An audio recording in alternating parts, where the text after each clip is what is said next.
1526 ईस्वी में सल्तनत काल के पतन के बाद भारत में मुगल राजवंश की शुरुआत होती है। इस प्रकार 21 अप्रैल 1526 को मुगल राजवंश के प्रथम शासक बाबर ने सल्तनत काल के लोदी वंश के इब्राहिम लोदी को परास्त करके भारत में मुगल राजवंश की स्थापना की थी। इस तरह से हम देखते हैं कि 1526 से 1707 का जो पीरियड था वो मुगल काल के लिए जाना जाता है, जिसे मुगलिया शासन भी कहते हैं।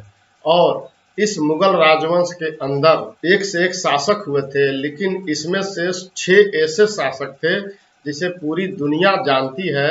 इसमें पहला नाम बाबर का आता है। बाबर के बाद हुमायूं, हुमायूं के बाद अकबर, अकबर के बाद जहांगीर, जहांगीर के बाद शाहजहां और औरंगजेब।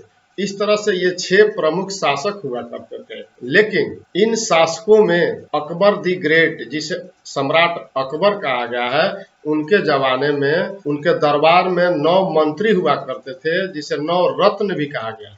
अकबर के दरबार के 9 रत्न कौन कौन थे, आज हम इसी चर्चा को लेकर हाजिर हैं। मैं हूं रमेश शर्मा।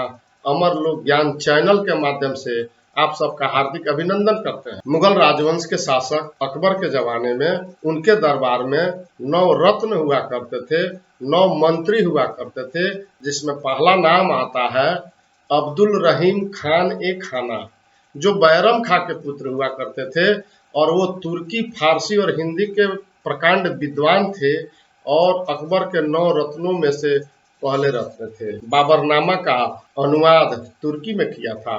इसके बाद अकबर के 9 रत्नों में दूसरा नाम आता है हकीम हुमाम, जो अकबर के पाठशाला के प्रधान हुआ करते थे। तीसरा नाम आता है मुल्ला दो प्याजा।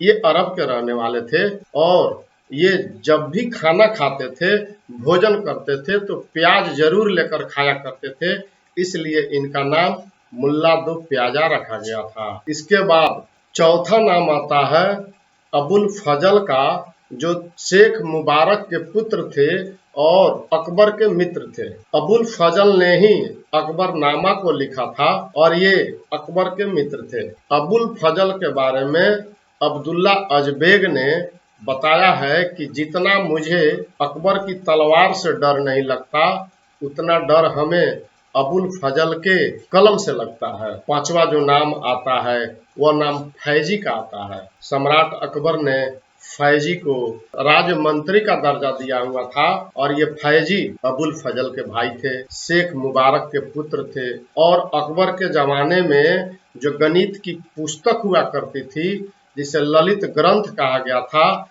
इसको उन्होंने तुर्की में अनुवाद किया था, जिनका नाम फैजी था। छठा नाम जो आता है तानसेन का आता है। तानसेन के बारे में आप जानते होंगे। तानसेन संगीत की दुनिया के बेताज बादशाह थे, महान गायक थे और इन्होंने आगे चलकर इस्लाम धर्म को कबूल कर लिया था।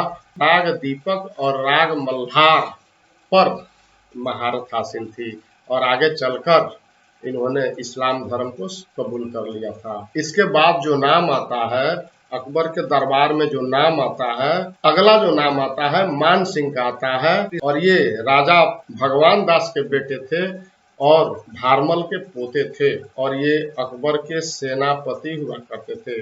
ऐसा बताया जाता है कि इनके संरक्षण में, इनके देख रेख में मुगल साम्राज्य का विस्तार दूर दूर तक हुआ था। और मान सिंह के बाद अगला जो नाम आता है वह नाम टोडरमल का है। टोडरमल जो मुगल साम्राज्य के अकबर के वित्त मंत्री हुआ करते थे और जमीन संबंधी पैमाइश और उनकी नाप जोख जितने मामले होते थे, इनको इन्होंने बखूबी से निपटाया था, जिनका नाम टोडरमल था। और अंतिम जो नाम था, जो 9वां जो मंत्री हुआ करते थे, जिनका नाम था बीरबल। ऐसा बताया जाता है कि बीरबल के जुबान पर सरस्वती का वास हुआ करता था और ये निहायत ही हाजिर जवाब हुआ करते थे, बोलने में माहिर थे, हंसी मजाक चुटकुले कहने में माहिर थे। और ये बीरबल अकबर के दाहिना हाथ हुआ करते थे।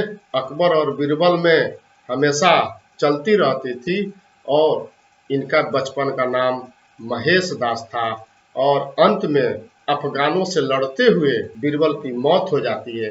इस तरह हम देखते हैं कि अकबर के जमाने में उनके दरबार में 9 रत्न हुआ करते थे और ये 9 रत्न समय समय पर अकबर को सलाह और मशवरा देकर शासन में सहयोग किया करते थे। इन्हीं शब्दों के साथ मैं रमेश शर्मा आप सबको धन्यवाद देता हूँ।